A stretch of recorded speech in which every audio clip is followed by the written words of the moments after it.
And last but not least, let us celebrate 10 years of Kendrick Lamar's To Pimp a Butterfly. Yes, as I said at the beginning of this episode here, I found this fact out literally last week that I first recorded this. Yeah, this album, absolute masterpiece in my opinion, is turning 10 years old this year, right? March 15th to be precise, right? Right. So this is not going to be like a full track by track, analysis of every single thing that went on, right? Because you could find millions of articles online about, the ins and outs thematically of the record, right? But for me, now, what I want to do is just ask the simple question or answer the simple question: does it still hold up? 10 years from now, right? So, but to do that, you have to talk about Kendrick Lamar himself, right? So not gonna stay too long on the preamble as far as our introduction to Kendrick Lamar, right? So yeah, for us, our first exposure came in the form of Section 80, which was his mixtape that he dropped in 2011. That was one of my favorite albums of that year, right? That was my introduction to him, official introduction to him, right? And it's only when that dropped, that's when I realized, oh, this man was like rapping for like a hot minute though, like back in like 2006 or 7, 2007 Right. or 8, I think it was, right? Where he was going under the moniker of K Dot, right? He was doing Right. anything back in the days, right? I'll never forget there was this one particular mixtape that he dropped where he rapped over beats from the Carter's Tree. Right. And it's funny, I brought this up when we talked about GNX, right? Yeah, at the time, and it's not like in retrospect, it's understandable, it's totally understandable. Yeah, you could tell that Kendrick back in the days was a huge Wayne fan. He was a huge Weezy fan. Yeah. The cadences that he had on that particular mixtape was very, very Weezy inspired. You know what I mean? But at the time, it's like, it's understandable because at the time when 2008, right? Yeah, Wayne was the shit. Lil Wayne was the shit, right? Even with the first Carter, Wayne was on top, right? But it's really Yeah, he Carter was really 3, on top, which still remains my favorite Lil Wayne album. I mean, yeah, Right. I know, it's favoritism, but whatever. Yeah, 2008, that was Weezy's year, right? Yeah. So I can't blame a man like Kendrick for saying, here's what, like my mixtape is just gonna be all Carter 3 beats. I got Soul Any Man, right? But for me, Section 80 was just a breath of fresh air for me. It was just this young cat from Compton, just carrying that whole West Coast hip hop banner. But he was also doing conscious hip hop, but he wasn't doing it in a half-ass preachy kind of way, right? And especially when you just look up about his backstory or whatnot, right? Yeah, dude was from the streets. Dude seen a lot in his life, right? And he would touch on that a lot in his music, especially in Good Kid, Mad City and this record here, right? To Pimp a Butterfly. But yeah, he was unafraid to touch on where he was from, the hardships he went through, seeing violence firsthand, seeing his friends get killed, and gang members arrested and all that shit. Like, the man went through a lot, right? But like a Nas, for example, with Illmatic, the whole idea is that, here's what, I am from this rough environment, right? But I don't want to die hatred, but I could be a great person. I could take my talents and really put it out into the world, right? So just like Nas with Illmatic and his other records, that's what Kendrick did, right? So with Good Kid, Mad City, just touching briefly on Section 80, absolutely love that record. I love that, it incorporated a lot of jazz, a lot of new soul into it as well. It wasn't just West Coast bops, Dr. Dre beats for the sake of it, right? There was the jazz stuff, there was the neo soul stuff, right? That it worked, right? Now a Good Kid, Mad City, that was where he really took his storytelling to a whole new level, because it wasn't just a concept album this man was doing, Dread. He was doing the Pulp Fiction thing now, where he was just telling his narrative in a non-linear fashion. No lie, first couple of listens, I didn't even know that. It's really like when you dive into it, it's like, oh shit, like it's non-linear, boy. What? I didn't even know that, right?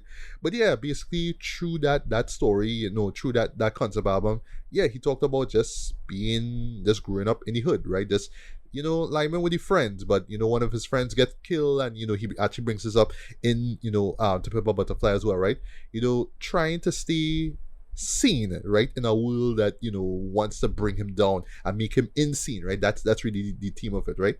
And there's so much great cuts, right? Swimming pools, money trees, Sing About Me, Dying of Thirst.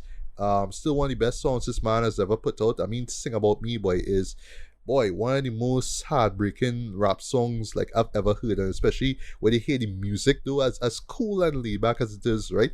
When them strings come in, boy, it's Yeah. hard not to fight back them tears, boy, especially like the stories that they tell, boy. Wow, right? But just the storytelling and just putting you in this world, though, it absolutely works, right? So even if you're not from Compton or you never grew up in the hood, you could understand where this man is coming from, right? And yeah, I mean, still to this day, it's widely revered as one of his best works, right? But I would make the argument, even though there will be people who come out and say, Good Kid, Mad City is better than To Pimp a Butterfly, right? To me, just as a stop before I wrap up my pre-ramble here, right?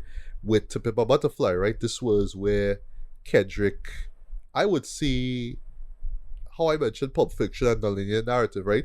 This was him just basically just expressing himself in this cinematic, or I should say theatrical kind of fashion, right? Instead of like just this single focus about a guy growing up in the hood, he now frames it as just a black man in America, a black man in the world, right? Trying to make sense of it all, trying to make sense of his talents and what he was put on this earth to do, but still going through a bunch of internal, chaos inside of him, right? A bunch of insecurities, holding on to the fact that, some of my friends get killed, and, the men who kill him, alive, right? And all that kind of stuff, right? And him just kind of going through essentially an existential crisis, and then it sort of leads him to a particular point where he kind of understands, no, this is the point of it. This is the message that I have to tell, right? Then he kind of goes back to the hood and tells the story. That's what it is, right? It's just the broader focus of it that really roped me in from the jump, right? Just the epic scope of it, right? Of course, the soundscape of it, just the production was just so cinematic, right? It really reminds me. Let's over the first listen of it, right? It really reminded me of like the music you would hear from a Spike Lee film, right? Like Terrence Blanchard kind of music, right? A lot of horns, a lot of jazz, all that kind of stuff. It felt like you were watching a movie, right? But just off of Kendrick's, lyrical capabilities, yeah, it sort of had a theatrical vibe to it, right? The way how he would switch his voices up, how he would play with his voices and whatnot, right? The characters that he plays in it as well, right? So just like Good Kid, Mad City, he's playing, one or two certain characters as well, right? But it's all about Kendrick, but it's not about him in the hood. It's just about, at the end of the day, him as a person, him as a black man in America, him as a rapper, right? Like, what is his role? Like, what is his function? Is he, worthy of it all, right? The fame and all that kind of stuff, right? So it just touched on all that, though, you know what I mean? And it just did it so brilliantly, in my opinion, right? I will never forget just, like, I didn't hear the record the moment it dropped, right? But, like, I listened to it a couple days afterwards, right? And, yeah, just first listen, I was blown away by it. There was a particular track, and, like, there's a moment in that, though, where I was like, Huss, the balls you had to do that, right? And I'll close this. I will never forget just YouTuber after music YouTuber just praising this album. Anthony Fantano of the Needle Drop gave it a 10. That's like one of the few 10s this man ever gave. I think like every year he gives a 10 to a record, but I will never forget watching that review and he gave it a 10, right? I will never forget seeing Big Quid indeed react to that record, right? And just loving it, right? It was just the praise surrounding it, though. I mean, it was amazing. Just that time when he dropped that record was amazing, right? But before we get into like the retrospective look at the album itself, yeah, Ricardo, history with Kendrick Lamar and leading up to the drop of the release, I should say, of To Pimp a Butterfly. Yeah, well, for me, it was the first stuff exposed to him was probably ADHD, on Section 80. Really like that song, like that album and track. Then Rigor Mortis eventually. Love that cemented for me. Love Good Kid, Mad City. Him on Flying Lotus, building up for Good Kid, Mad City, great album, pulling up for it. And then with this album, it was Black and the Berry. Well, I listened to that for the first time. I was on set with my capstone film. I think I was doing that at the time. And then that came out, and I was like, holy shit, this is amazing. Like, what the hell going on right? here? Yeah. I like that. The end, the tracks, the lyrics, that ending, that last line is so great. Boy, And, like, I'll talk about that last line. Will you talk about that last line? there's a guy I don't know if he's still alive. He's a guy I knew, but he's like a big, like Afrocentric kind of guy. You know? He's like a guy. He was in a couple of my movies. I used to talk to him. I talked to him in a long time. I remember like just talking to him about Black and the Berry. I'd say, yeah, this guy here, listen to this rapper here, he's the future, and he's gonna be represented like rap for a while. Like, just wait. This also, I think, the control verse came out yet. Yeah, I don't know if it came out. It came out in 2013. I think. Yeah, right, it came out yeah, 2013. exactly, right. Yeah, no, yeah, the control verse came out, right. And I just telling this old guy about it, that this dude is like he's like one of these old like not really a hotep, but he in the hotepian space kind of thing. But this dude is like he had such a great look, and I put him in a couple of my films. If you go back and see my second year film, he's like one of the guys here. You can see him, this old dude. All right, all right. What's this guy's name? Boy? Khalifa something. I forget his name. But yeah, that dude, right. And I just talking about him, and he just like doing the, dropping the usual, young blood draft. And yeah, he was like super impressed with Kendrick Lamar. He's like, oh yeah, no, this dude saying things and doing things and referencing things of real like history and understanding why and how and the history of that and just general like conceit of blackness. And it's like, yeah, this song is excellent. Like playing that conceit. And that was started. So like, okay, I know this album gonna be something special. Then after the album comes out, then we get Alright, I think. Can't remember what came out second. Yeah, all right was was the first Yep. video. No, I think either this or King Kunta was the first video that came out for this record. Right. Yeah. Right. And it's like, yeah, it just that was it. That just cement the album, the look, the black and white aesthetic of it. That whole thing is like, all right, there's something going on here. And it's really a special album that just comes out. I should also mention too, right? I think this was like the first time where Kendrick started doing this thing where he will give you a snippet of a song and you tell yourself, oh, that song on me on the album. I was like, nope. He do that same thing with GNX because the intro to the Alright video where you see him and the boys in the car that had the wheels. I love that song. Right. Eh? Yeah, but where's his song? We never hear the full song, you know. He always does that, but yeah, I think he started that trend with the Alright video. Yeah, right. And yeah, that is it. It just started the album. Eventually I get around to listen to the album. For me personally, I still don't consider. I don't like this album as much as I do Section 80, but that's just a timing thing. But this album is nothing short of a masterpiece, in my humble opinion. It is his. I do think it's his greatest album. Not my favorite, but his greatest. And I really just think this was the high point of his just like it's creative. I want to say high point of his creative career because Mr. Morales does a lot of interesting stuff. But he is like, okay, this guy really put him on the map for me at least. Like, he really reaches as an artist. Time to cement, his material and put himself out there. And it's really fantastic stuff. Love this album. Absolutely love it. So another thing I should mention too, I love how even the teams or I should say the reception of this album was reflected on his next album that'll be Damn, right, which is also one of my top favorites for me, right? Yeah, and I always see this when it comes to Damn. Like Damn pretty much is, the world asking Kendrick, well look, like, To Pimp a Butterfly has been praised and everybody loves this album. Right. So how you feeling right now, bro? I really feeling that good, And then he dives into why. Yeah. That's what Damn is about. Like I just don't feel good. Like, this is why. Yeah, that was a great pessimistic reflection on the situation. Like that, I like that. Like especially following, Butterfly, and I like that. That is interesting. Yeah, it's interesting back and forth. Like that. Right. That's going back and forth in terms of the context. Yeah. And that's correct. And last point I'll bring up, and this is the reason why I'm saying this too, because of the performance of Alright. I think it was for the BT Awards, stuff like that, right? Where you saw police iconography and whatnot, right? Because in the hook, in the pre-hook, you hear the whole "and we hate Popo, what a killers there in the street for sure," right? The big controversy was like, oh, with that performance, you try to say, oh, we should attack the cops now, blah blah. There's this white journalist who quotes that line, and he actually uses that quote that the journalist say in the first track of Damn, right? So you could tell like that was his springboard for that album and how he was feeling, right? But yeah, Damn, absolutely love, right? But yeah, to jump into this album here, right? Again, not gonna be in-depth analysis, right? From the jump, I should mention too, this was my official introduction to the man that is called Thundercat.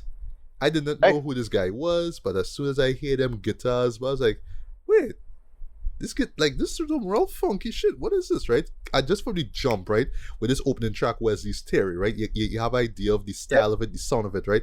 It's 70s funk, but you also will hear some jazz later on, some improv jazz, all that kind of stuff, right? But that's off this beat alone, but it's like, oh, okay, we go in there, right? And it's interesting, right? Because it has, Parliament influence. And I mean, if you know one thing about the West Coast, they love me, they love them some Parliament, right? And George Clinton make an appearance, cause he sings alongside Thundercat and the hook. They're the one who's singing we should never give these niggas money, you know what I mean? And that's the first time I heard that. I was like, wait, nah. They referencing Chappelle showing us. This is where we reached. This is where we reached. Yeah. Right? Because I mean, oh gosh, I mean the Rick James episode, like one of the greatest episodes of TV ever, right? We're talking about we talk about the Eddie Murphy and Charlie Murphy, right? Exactly, yeah. But I will not lie, right? And this is one thing I love about this record, right? It is one of those albums that you can listen to from top to bottom, right? Enjoy it sonically, enjoy it lyrically. You could pull lyrics from it, right? But there's so much that goes on thematically that you will not understand it with just a straightforward listen. You had to listen to it a number of times, or you had to do like me, go on Genius and read a lyric. When you read the lyrics and you understand what's being said, you realize, oh shit, it's a lot of stuff going on here, right? So what this track really does is it kind of sets up the frame, how Kendrick frames himself, right? Yeah, he's basically playing himself, right? He's a rapper, he make it big, off a Good Kid, Mad City, right? But he's talking about the fears that he have, right? He's a black artist that succeed. So how the man gonna get at him, right? And I will not lie, right? Because I read through the album through Genius, right? When you get to the second verse of it, I was like, wow, boy, you see the parallels, Dread. So as I said, this has a theatrical vibe to it, right? So Kendrick is playing, various characters, right? And the first character that he introduces here is Uncle Sam. Right. Who was played in the Super Bowl show by Samuel Jackson.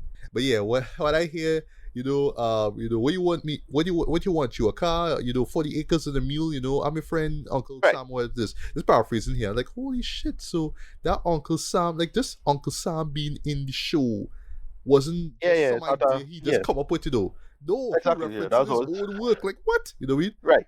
What's so dread about it too is that it don't matter whether the Uncle Sam on this record is white or black, right? Even though we know what Uncle Sam is and he's usually white, right? But how he's framed in this is like, oh, okay, you succeed. All right, Kendrick, you succeed. But here's what. Because you're a black man, he's a rapper, now you had to show off the image. You had to show off the cars. You had to show off the jewelry. You have to show off the clothes, right? But then when you're doing all this kind of stuff and then you're just showing off now. And then it goes back to the title of the track now. Yeah, then the debt collector could come for your ass now. Get it? Right. Wesley Snipes. Go all through this track, you just kind of wonder, Wesley Snipes, what are you talking about? And then he just hits you with the end with the last line, like, oh, that's what we talking about, right? So yeah, in other words, I love with this track here, and this is like just how it starts of the album. It's almost like America wants these black artists, these black, athletes or whatnot to show off, right? To showcase themselves and look bigger and better, bigger than they actually are, right? But it's how to say, kind of making them look like kind of bamboozling them in a sense, kind of making them look like buffoons in a sense, you know what I mean? Like, oh, look at them, they succeed. Look at these black men, all that kind of stuff, right? So now you have these racist, Americans watching them and looking down at them now because they think they make it, right? But even when they make it just off their own talent, one way or the other, America had to find some kind of way just to take that stuff from them, just to take that money from them one way or the other. So that's what I love at the very end. You bring up the whole debt collector stuff, right? But yeah, the opening track is great. Again, this was my introduction to Thundercat, officially. And just the funk sound of it, though, really, really works. So it really sets up the vibe of the record. Very satirical, I must say. That's the last point I want to make. I love how it just sort of sets up the satiric vibe of it all, right? It's not just bops for the sake of it. Like, he's trying to make a statement as far as, again, just being black in America, right? For free, which I was surprised was going to be, which which I was surprised actually had a music video. I was shocked at that, right? This is actually one of my favorite songs, though. Just for one thing, just the breezy sort of like modal jazz vibe of it with the horns and whatnot. Yeah. And then of course, Kendrick literally going into like just kind of emulating, Poets of the Past, especially with that Yeah. this dick ain't free, and the way how he Yeah. raps the way how he says it, right? Again, is the theatricality of it all. That's what I love, right? But is the beginning that I was reminded of that really sets things up very well, right? Where you have this black woman who kind of cussing them out. You know what? Fuck you. You ain't mean shit. Blah blah blah. And the whole idea is that I want money for my hair, get clothes, all that kind of stuff, right? So what he's basically touching on is just the idea that with the whole my dick and free, right? Is the idea that because he's rich now, because he has money, he's now attractive to certain types of women who, just kind of want to leech off of him, right? And because he don't want to give, he wouldn't want to give her money. It's just like, oh, you're a piece of shit, fuck you, all that kind of stuff, right? But it kind of plays into the image of success or black excellence or black success, right? So he kind of has to feed into that as well too. But you could see that it's another trap set by the man, right? That's really what it is, right? But that's how it's all delivered though, in this sort of like jazz, in this improv jazz, but also poetic style as well. Yet always blew me away when I heard this, right? And then lastly, before we get to your thoughts on this, well, just the first three tracks here, right? We have King Kunta, right, which was one of the first singles, right? Just a bop from start to end though, and it's intentionally upbeat, right? Because essentially this is Kendrick taking the whole Kunta Kinte character from Roots, but basically saying, here's what, right? And this is actually true of Kendrick, right? He was called a bunch of names, a lot of racial slurs and derogatory terms over the years, right? But now he has made it. Now he's successful. And now he's celebrating it, right? So that's why if you look at the video, it's very celebratory. Just like not like us, he brought he brought the crew out, right? He brought the family out, everybody out the streets dancing, all that kind of stuff, right? So it's very celebratory. The vibe of it is very, very dope as well. Very funk inspired as well, right? So Right. perfect choice for a singer, right? But I should mention as I take a break here, this is the track where the first line of what will be this poem, which is being written out throughout the album, starts off, right? And this is like the arc that kind of connects all these tracks together, right? It's this poem that he's pretty much reciting, but at the moment you're not sure what's going on, right? It's just the first line that you hear, and from this point on, every single track up to the very end is just this poem being written out, until the last track where you just hear it in its entirety. So Ricardo, thoughts on these first three tracks, Wesley's Theory, For Free, and King Kunta? Right. Yeah. So with Thundercat, I think Thundercat before boy. I think he was an Adult Swim bit. That's where I know him from, or either that or it was Flying Lotus. I'm not really sure, but I know the name Thundercat got new Flying Lotus, so I take a look up his music after. But then he comes on this and this is really, it was a series of really strong opening track. A lot of people consider this like one of Kendrick's best tracks ever, if not one of his best. Like it's one of the more memorable. So I do agree, but I understand why you might say that. So it's that. They just this album just conceited, really, really well done. Love it. It starts strong and it's like go. Let's go forward. As I say, first three. I love these first three tracks. Yeah. So up next we have Institutionalized, which, all right. So while I do love the opening beat for this, right? Because it's two instrumentals in this, right? The second beat though was one that I absolutely loved though, just how smooth and chill and laid back it was, right? But thematically it's some dark shit, right? It's just basically, but it's one of those tracks that you think you have an idea, like a surface level idea of what's going on, and then again, because I read it through Genius, like, oh, that's what you're talking about, right?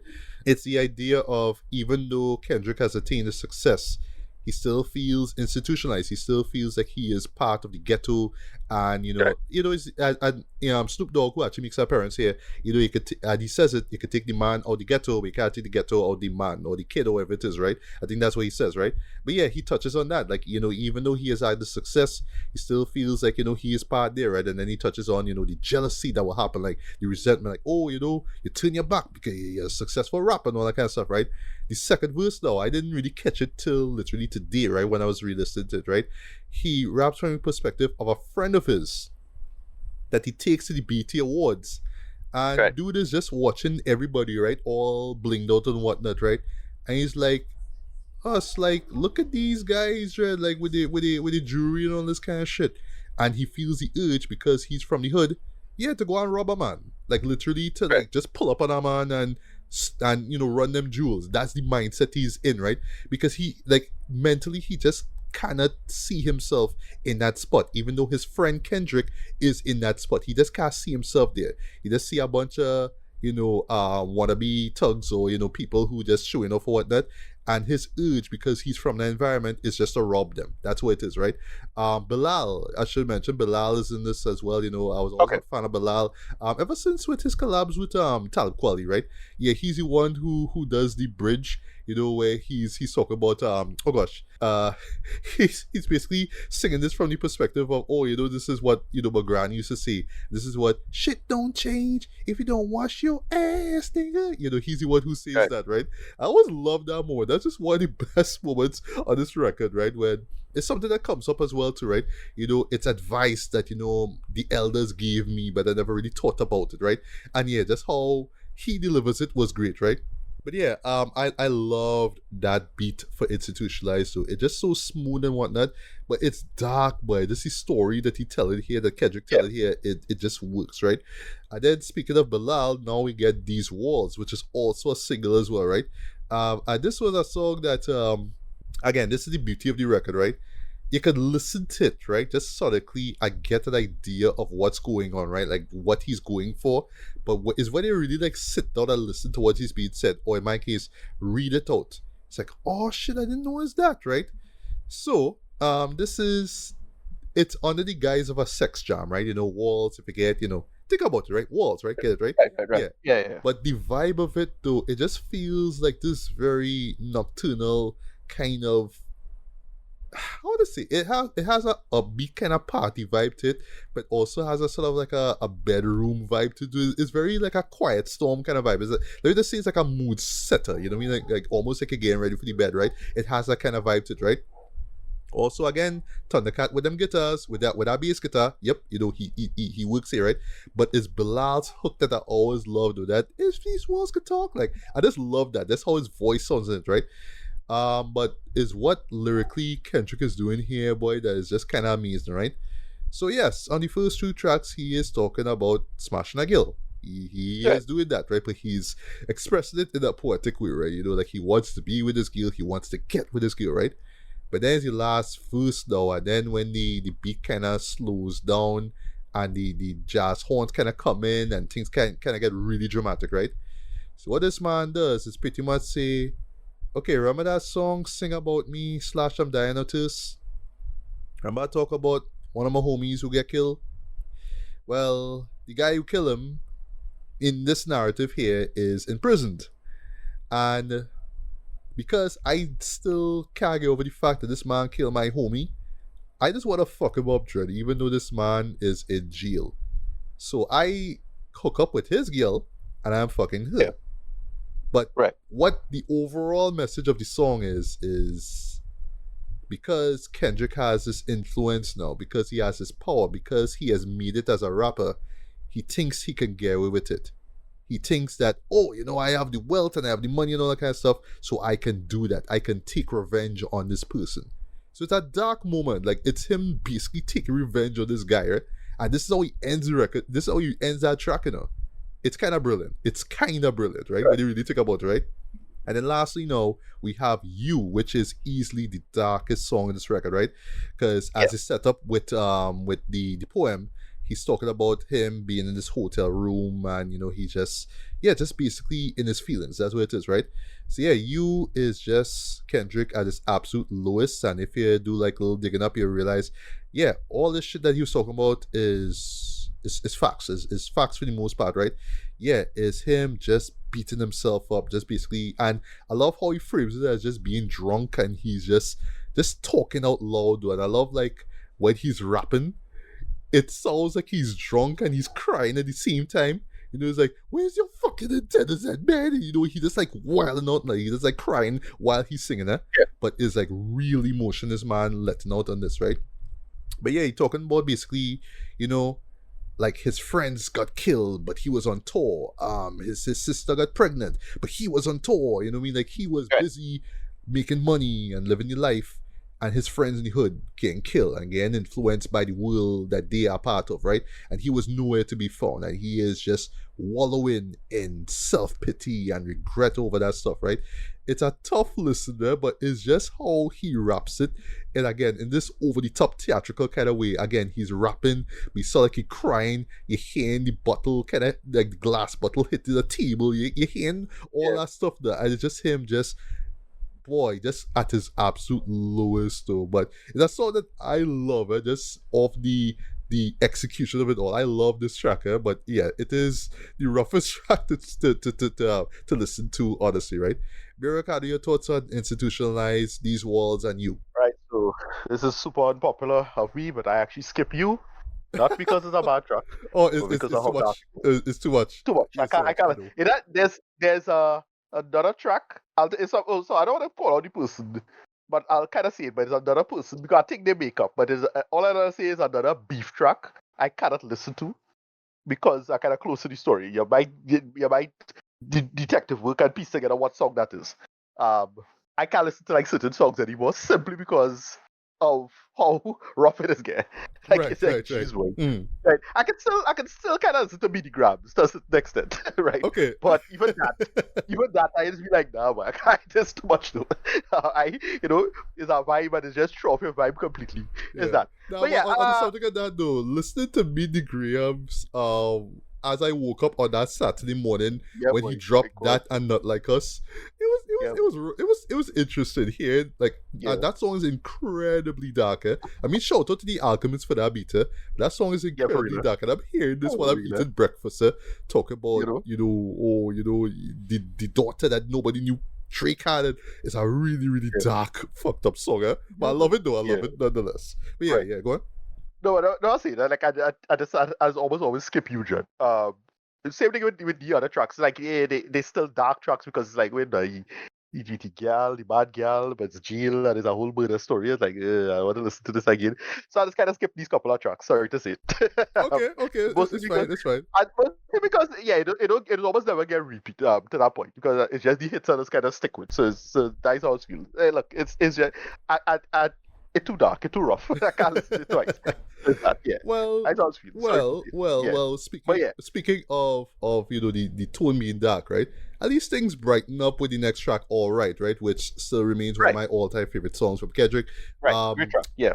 Pharrell's Beat Boy is just the hope, right? And if you saw Piece by Piece, yeah, it was inspired by the early Black Lives Matter rallies, right?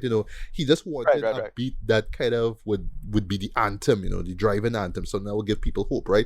And just the hook to, as simple as it is, that we gonna be all right, it gives you hope, right?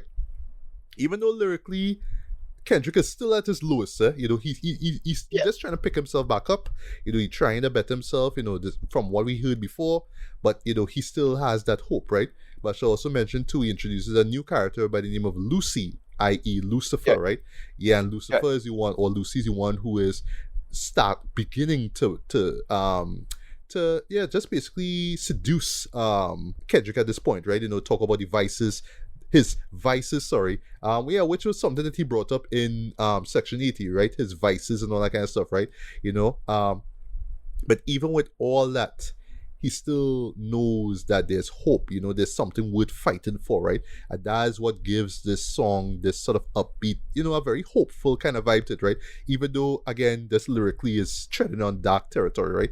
But this that beat, boy, it just drives you, boy. It just makes you, I don't know, it just makes you want to just get up and do something, right? Just like when you're at your lowest, you hear that and it just picks yourself back up, right?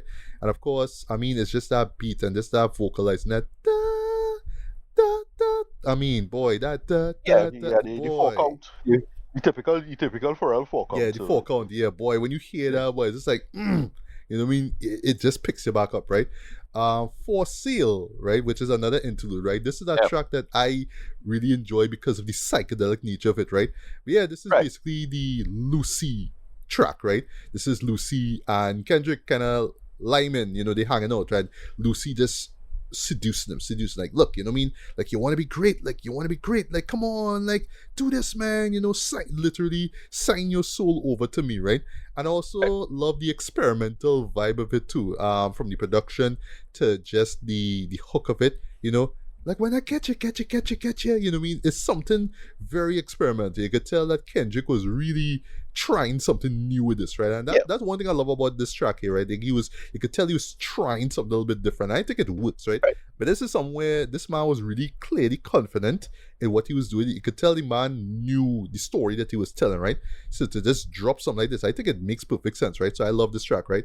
And then up next we have Momma, which is another hopeful moment on the record, right? Because again, going back to the poem, Lucy tried to seduce him. So you say, here's what, like, I need to get some answers, so I'm gonna go back home, right? So he goes back to his hood. He reunites with his old friends, and he just kind of looking at life from the perspective of, I stepped out, I saw the world outside, but now I'm going back home to kind of understand, hey, where did I go wrong? Did I really turn my back on my people, on my friends, all that kind of stuff, And lyrically, he's touching on that, right? Lyrically, he's touching on, did I really turn my back on my people? I'm doing this for my hood, but did I do it for my hood? You know what I mean? It's all that kind of stuff, right? And just lyrically, it really works, right? It's one of the brighter spots on the record, right?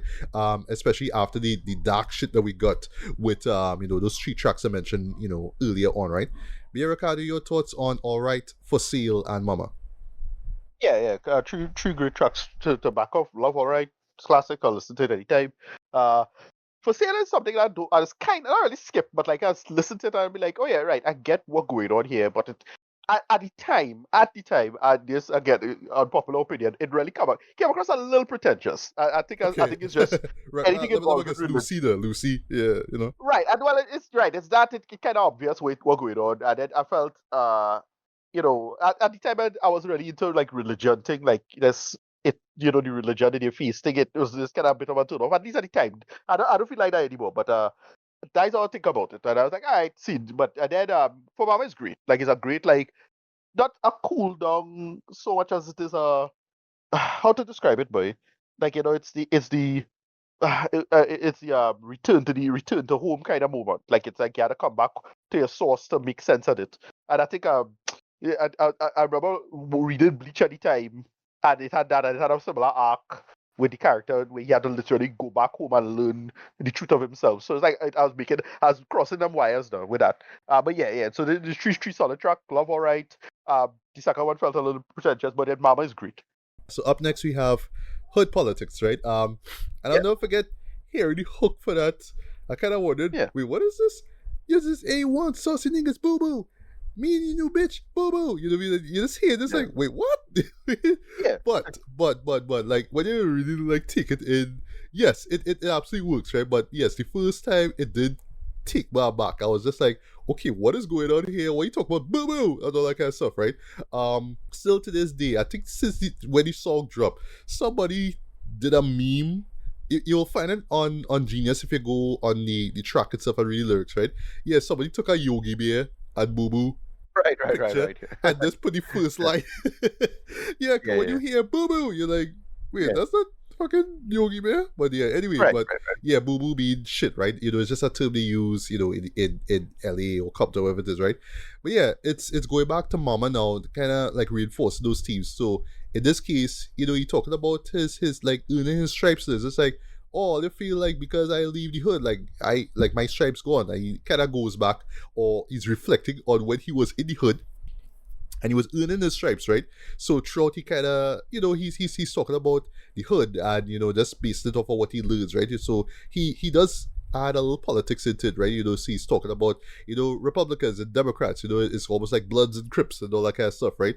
He mentions how, the influence of rap, right? And all that kind of stuff, and how big of a deal his verse on Control was, right? So it's just at the end of the day, it's just him kind of, more or less reinforce the fact that, I earned my stripes, like, you don't have to call me out, like, as a fraud or whatever it is. Like, I am still from Compton, bro, it's like that, right? And I like the upbeat vibe of it as well. I love the simplicity of the beat.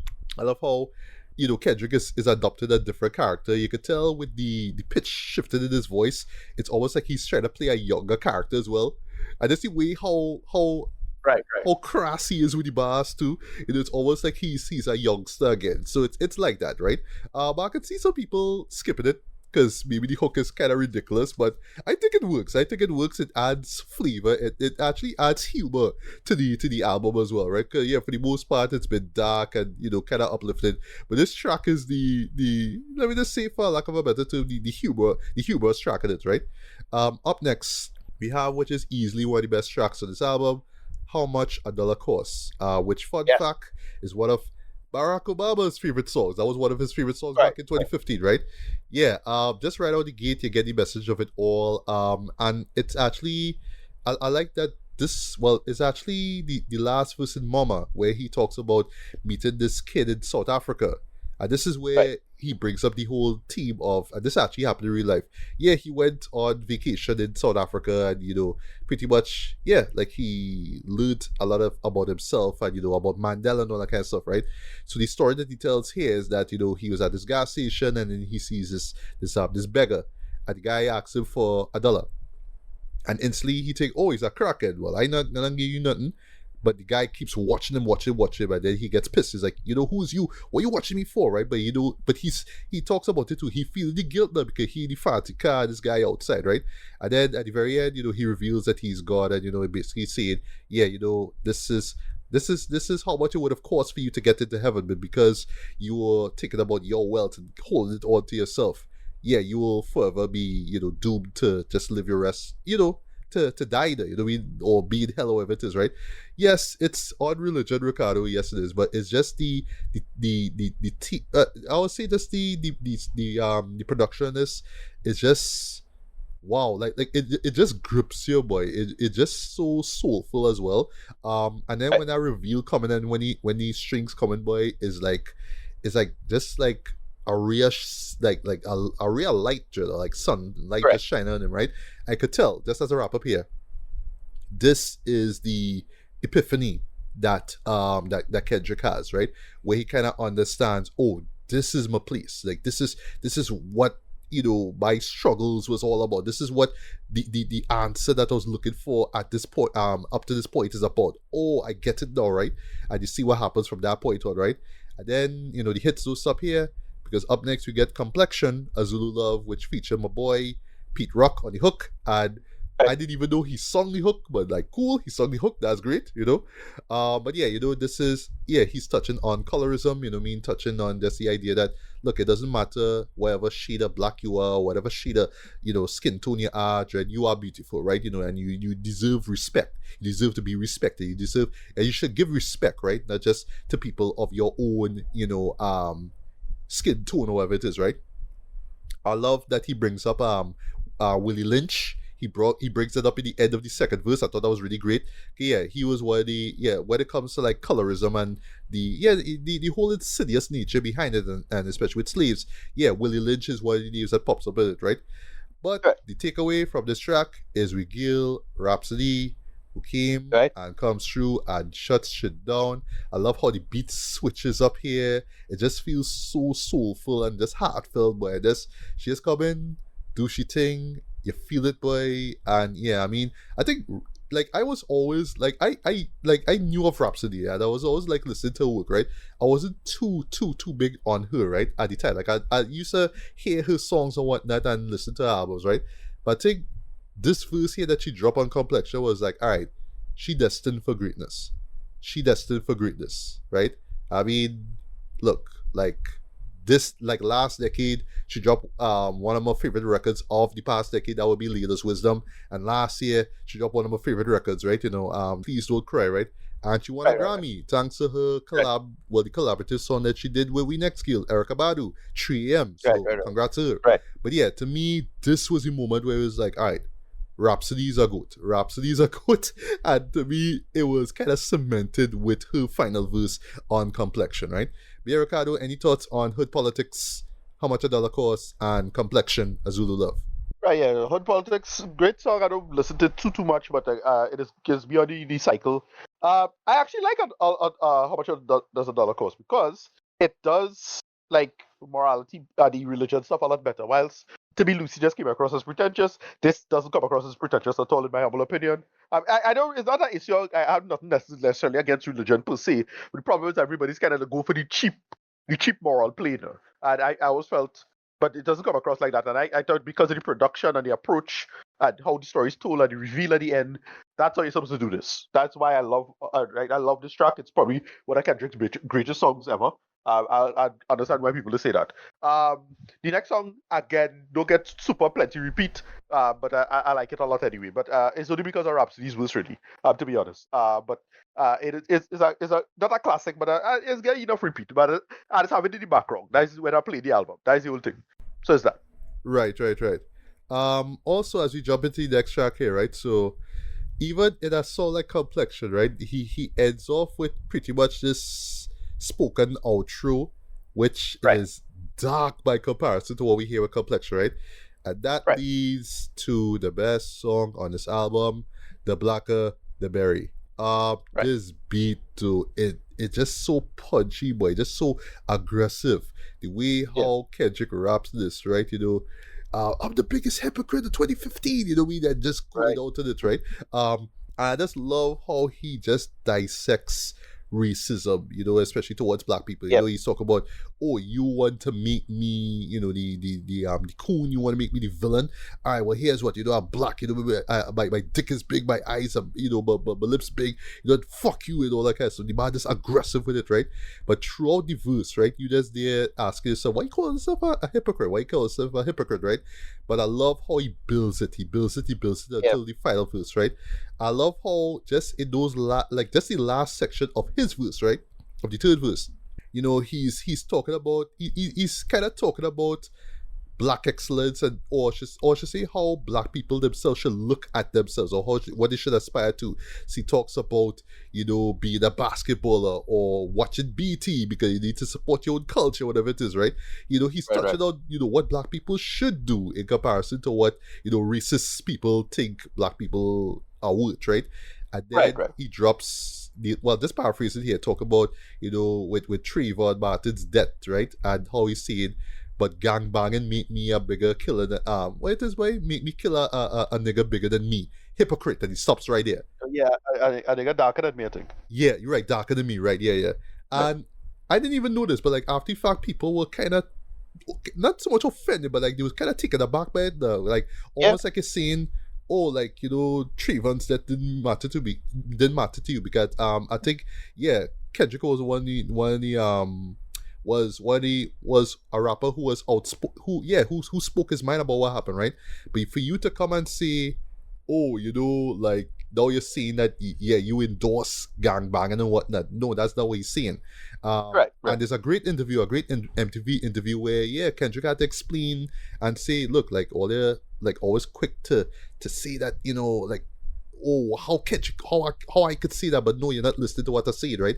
Everything that I said on that track was truthful. This was how I felt, right? So in other words, he just expressing the anger it feels to be a black man in America, right? But it gets even worse now when you are in your hood and you are seeing people being killed for nothing, right? And they look just like you, right?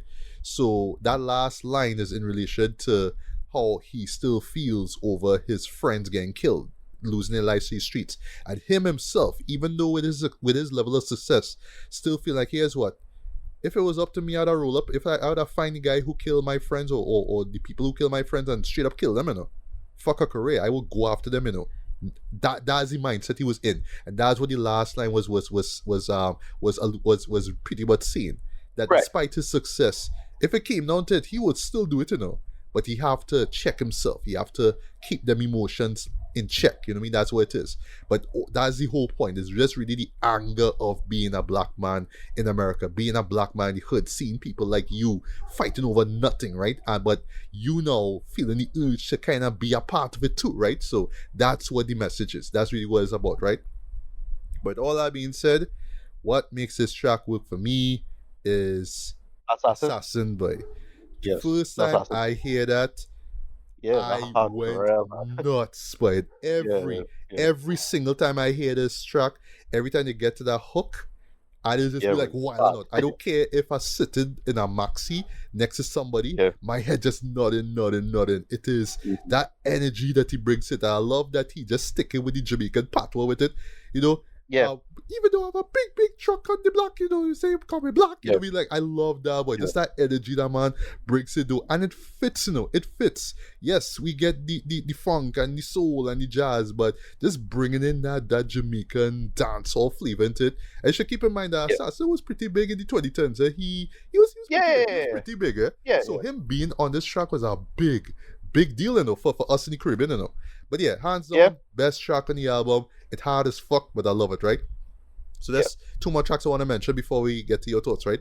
So we get You Ain't Gotta Lie, which is Momma Said, Right. which is the cool Right, down right, right. moment. It's the appropriate cool down moment. I love just how smooth and laid back and jazzy it is, right? And yeah, basically it's just Kendrick talking about just, you're putting on a front, right? Even with your success, you're perpetuating certain, tropes about rap and whatnot. And it's like, bro, that's not you. Like, just be yourself, right? So I love like on the hook the way you say, you ain't gotta lie to kick him, a nigga. You ain't gotta lie. You ain't gotta try so hard. Be like, I like that, right? This him kind of call out people and say like, look, you don't need to be hard to be relevant, you don't have to do that, right? But I love how it comes right after the Black the Berry, because you would think that just off the aggression here, the Kendrick was like some kind of gangbanger, and it's like, no, I just from the hood and I see the shit, so I pissed and expressed that on the track. But that don't mean that I some kind of killer. Just because I say gangbang, don't mean that doesn't mean about that life, I'm just saying, you know what I mean? He's just encouraging other people, like, look, like, you don't need to put on this violent front to show that you're real. You could be real just because you from that neighborhood, right? So it is what it is, right? But this is a cooler moment from that previous track. It works, right? And then we have I. And this to me, boy, was one. This was just like a genius mover, and I'll never forget hearing this for the first time. Okay, I mean, I was one of the lead singles from it, right? Admittedly, the original version of I is not a song that I love. Like, it's a song that I get thematically and tonally. I get it's supposed to be upbeat. It's like, it's finding self-love within the struggle. That's what it is, right? And I like the Isley Brothers sample in the background. That's nice. It was cool. On the side note, they actually use it in the end. Well, the credits for Captain America: Brave New World. I was like, okay, all right, Right. Yeah. cool, yeah. But what this album version does so well, it does it as a concert performance. So Right. it's like Kendrick, at least the person he's played on the album, yeah, just doing this concert in his hood, right? And mad points for bringing in Ronald Isley as the hype man. He's the guy who talked in the beginning. That was him, right? I didn't even know that, right? But yeah, he is performing the track live, right? And then when he reaches the last verse, there's a fight that takes place in the audience, and he literally stops the whole song. He's just like, look, and the rest of the song is like this, right? He just basically say, look, like, we can't be doing this shit. We can't be fighting off a petty shit. We can't be doing this. We lost too much people. We lost too much, right? And then he does a freestyle, and I'll never forget here. This for the first time, I was like, Huss, like, you stop, you like. On top of this not being the version of the song that won you a Grammy, right? On top of all that, right? You don't even bother to resume the song at all, or even finish the song. You just stop the song altogether and say, here's what, I just gonna do a freestyle just because, right? And here is where he dissects, the word nigger, right? So he says Negus, right? What it means and whatnot, right? And Right. well, I don't know the full like history behind it, but yeah, he says that's from Ethiopia. That term is from Ethiopia, that word, right? But yeah, he talks about it in terms of, what it means to be a black man and all that kind of stuff. It's all about black pride and excellence, right? But I love how it starts off with him basically saying, this is it. I love how he references Oprah here because, yeah, famously she is not a fan of the N-word, right? And if you look at like her interviews with certain rappers like Jay-Z, for example, you could tell, she's always be reserved when it comes to her. Well, she's always reserved when it comes to asking about, your lyrics and all that kind of stuff, right? Because, Right. she will instantly ask, so why do you use the N-word so much, blah, blah, blah, right? So he's like kind of saying, well, here's Oprah. This is my version. This is me kind of talking about why, that why we use that too, right? So it's like that. But just him just ending the song like that, I thought was brilliant, right? By the end of the day, just this version of I is just a stroke of genius. Just basically reworking your song and using that as basically a scene in your film. That's basically what it is. That blew my mind in 2015, and still to this day it does. It's like just creatively is one of the best moves I've ever seen like a musical artist ever do on their record. Like basically take a single and just rework that into like a plot line, if you will. That is amazing to me, right? Be Ricardo, Black the Berry, you ain't gotta lie. Right. Aye, thoughts. Yeah. Black and Berry is my favorite track on the album. Yeah, again, Assassin coming in, just building up the hype and making it work. Great track. Truly a classic. I remember I was really talking about this with my friend. Yeah, it stick with me. Right, and any thoughts on that last line? That last line. Yeah. And, The last line. The last line how it turned some people off. Yeah, well, yeah, I can understand why, but it to me it is like a nice bow at the end of the thing. It come together with him as a thing.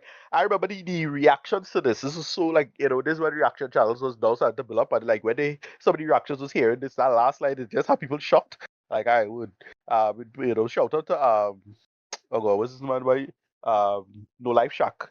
He does a great he one of my favorite reacted? reactions. Okay, I didn't. Yeah, but that was years I didn't know he was doing reaction videos that far back though. I thought that he was kind of. No, and he reacted later. Okay. All right, I'll look that up. Later. I love his reactions, by the way. I love his reactions. Yeah, really fun reaction channel. But it's stuff like that, right?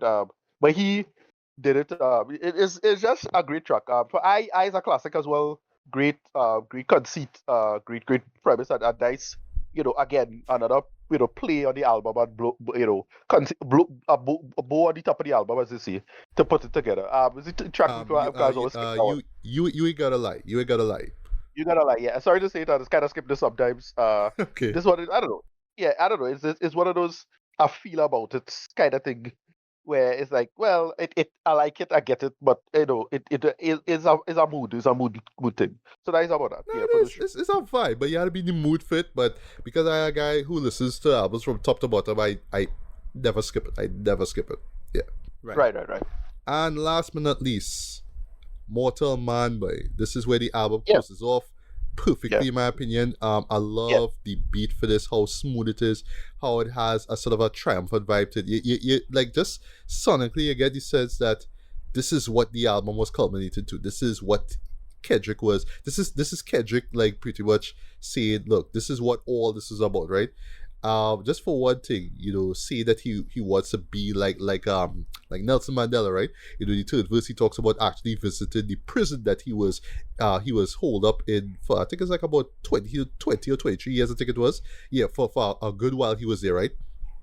And just kind of learning, what he was about, anti-apartheid, non-violence, all that kind of stuff, right?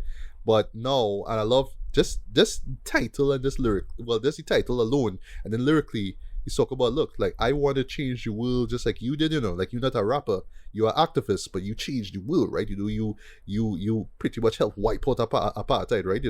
But look, I am a rapper, and I live in America, a capitalist nation, sorry, and there's all these traps, but then, and this is even better, there's these vices that I have to deal with, right? So I am not perfect neither, but I still want to change the world. And that's why I love the hook for this, as simple as it is, but it works. When shit hits the fan, is you still a fan? First time I heard that, I was like, yep. That, I love that. Let's say that this should be an excuse, like something I must say every time I do something wrong, right? But it's just, just how we should look at celebrities, right? And it's so interesting hearing like that, just knowing that song came out in 2015, right? And just seeing how the world is now with cancel culture and Me Too and all that kind of stuff. And in particular, when it comes to certain artists that we put on pedestals, and now we had to kind of watch them like, nah, boy, like, no, you know what I mean? Right. You know what I mean? So like when you hear that, but it's not saying that we should. But then at the same time now, as uncomfortable as it is, he is saying that, look, nobody's perfect, right? But yes, morality will be brought up into question if you were to do something wrong, if you were to backslide, if you were to do something wrong, right? But what if a guy like Kendrick now, God forbid, does the same thing, right? Or Right. backslides or does something bad now? Will you still look at him as the guy who tried to change the world through his music, through this album and all that kind of stuff? He even talks about it here, like, look, like I learned a lot during my time in Africa, in South Africa. I learned a lot during my downfalls. And look, I just want to bring these messages back to the hood. But, like, if I mess up now, will these messages really mean anything in the long run? We don't know, right? I love that, just left out there for you to, just left out for interpretation, right? So you're just there, like, listening to the song, and it's like, all right, it's so going good, and, I love the strings and all that kind of thing, right? And then you hear him actually deliver the entire poem out, right? From start to end. And the poem really hits, right? It really connects. You can tell it connects to all the songs that we heard before. But, it just sort of ultimately ends like, I want to change the world, but, at the end of the day, I just saw another nigga, right? So it's like, will my words really make any difference, right? I just, they're like, all right, well, okay. That's it. But they still have more on this track to go, right? And then he just says, so what do you think? And swear to God, Ricardo, I will never forget this. First listener, I was in a backseat headed down to work, and I just listened to the tracker, and I hear this person's voice pop up, but my jaw drops us. I'm like, the sheer audacity of you, Kendrick Lamar, to do this. This man takes vocal snippets from an interview with Tupac Shakur Right. and Yeah. puts it on the end of the album. So in other words, he's having a conversation. He's having a conversation, not an interviewer, a convo, with the late, great Tupac Shakur. I was like, bro, the balls of you to do something like this, like, wow, if anybody else had done this, they would have been chastised like immediately. They would have been like ostracized from the rap community just for doing that to us. But it's the context. It's the context. But it's the context of it, yeah. And I love still from the first listen till to this day, I love that it is, unless you just some diehard Tupac dude, it is just like this. I don't want to say a random interview, but it's not from one of his it's not from one of his popular interviews. That's the best way I could sum it up. It is just like from some interview from God knows when that they just pull and they use this onto the track, right? So, like, even whenever you listen to this, you don't have to stop and ask yourself, well, how old was Tupac was, or when was this recorded, or blah blah blah. No, it doesn't matter, because again, it's not one of his popular, speeches or whatever it is, right? And I love that. Right. I love the randomness of it all. That so you're not like mentally trying to figure out when this was recorded or whatever, right? I love how you get this really natural back and forth between the two of them, right? Kendrick, and he calls himself, one of his it's edited well. Yeah, it edited perfectly in my opinion. So he's asking a question like, when you see the black man in America, and it's how Tupac responds. Tupac is more, because he has that Black Panther in him, right? He's talking about, very soon, there's gonna be, like the earth is gonna open up, like all the rich people are gonna be pulled in and whatnot, right? He basically said that there's gonna be an uprising very soon, like the more that you push black people to the wall, eventually they're gonna strike back. And in re-listening to this trend, my mind went to what happened back in 2020, George Floyd. Right. The riots that took place in Atlanta.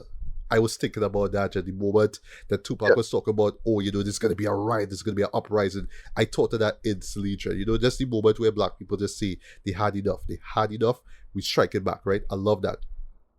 And then it ends now with Kendrick pretty much explaining the title of the record, right? And just the music in the background, as subtle as it is, and just the way how he describes it, boy, I won't lie, it kind of make my man tail a little bit. Yeah, he's talking about the relationship between the caterpillar and the butterfly. Right. It's how he describes it though, in terms of. It's a nice figure, There's a great allusion. There's a great allusion to the concrete, the rules of the concrete stuff, though. Yes, exactly, and how he compares it to, someone who is in the hood, right? And you see somebody who's successful, and you want to hate on that person, but you know you could find a way to be successful in your own way. Then you realize, oh, you know, I'm just the same as this person, this butterfly that I was basically, you know, envying, right? You know, we are one of the same, right? That's it. It's simple, right? But I love how he touches on the walls, you know, the institutionalized stuff, right? You know, he talk about the cocoon, right? Feeling trapped there, feeling like there's no hope. But again, finding some kind of way, eventually, naturally, if you will, you grow, you evolve, you understand things, right? At the same time, the butterfly has to also learn things too. So he has to fly out of its comfort zone to understand the world, right? So it's just how he expresses it, by it's just so beautiful, boy. Just so genuinely beautiful, boy. Just so heartfelt, right? Where's the end that I love, right? Where after he delivers this analogy, he asks Pac, "What do you think?" And Pac disappears. He's like, "Pac, Pac, Pac," and it ends right there. Perfect, perfect, perfect, perfect, perfect, perfect. Love this, love this. That's one last point I want to make, right? There's one line that Tupac says that kind of sums up the record as well too, right? You know, where this is where Kendrick says, you know, like, yeah, this is why, you know, music is so important, and I guess this is the way how we as black people can express ourselves, right? Sometimes when I get on the mic, you know, it's like something that's just come over me. I just talk, right? Then Tupac says, yeah, basically we just challenge our dead homies. You know, we just speak in their words through our rhymes. You know, I just paraphrase it here, right? But just basically him saying that, you know, their raps is just basically them speaking through their dead homies. I love that though. Like, it just says so much Yeah. about Tupac and all that stuff, right? It works, right? But let's say one last thing before you get to your thoughts on Mortal, right? Um, I was actually like exposed to this. I didn't even know this, right? So this was another review I was going to do, but I actually put this off because I figured that this record would have made much more sense, right? But yeah, us, and this is just to show how forward thinking of an artist Kendrick is, right? The mere inclusion of Tupac was not done just for Suido. One of the primary influences of this record was what is, in my opinion, and what is in many people's opinion, to be Tupac's best album. That would be Be Against the World from '95. That record, if I'm not mistaken, came out roughly the same time as To Pimp a Butterfly. I just gotta stop right there.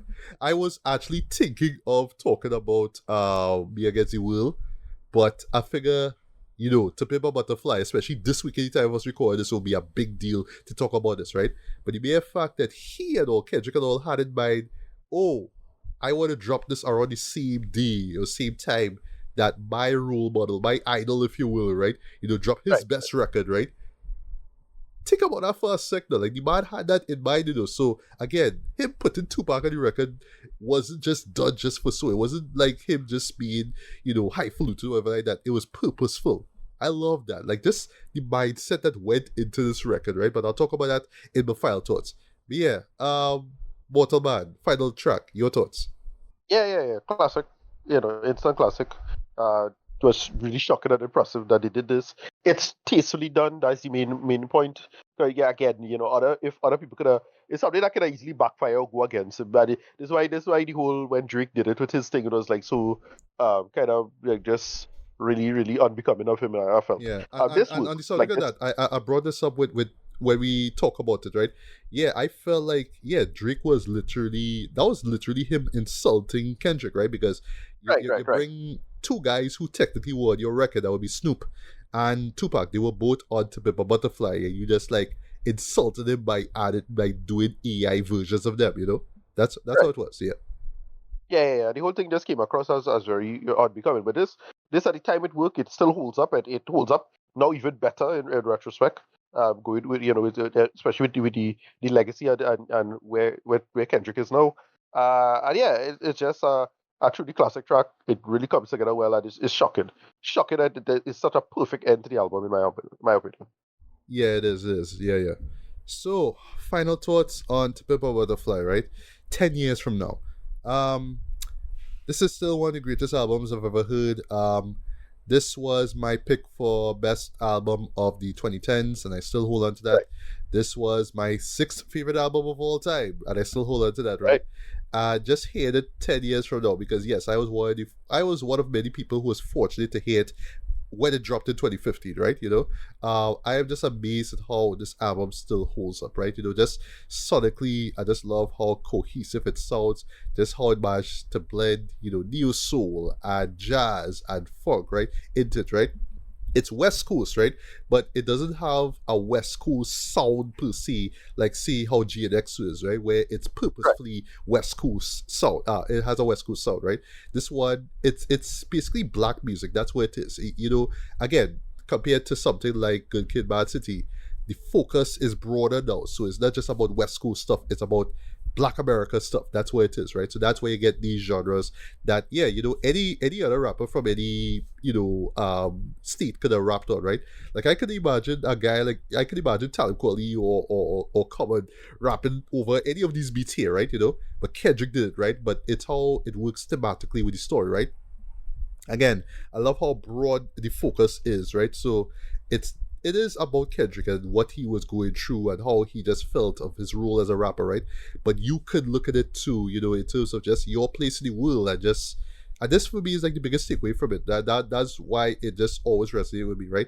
Yeah, just what will you put on this earth here to do, right? Like okay, if it's to change the world, or if you feel like you were put on this earth to kind of just influence the world for the better, should you at least make the attempt to do it, or should you just say no, I can't because I'm imperfect, I'm sinful or whatever it is, I have a lot of vices in me.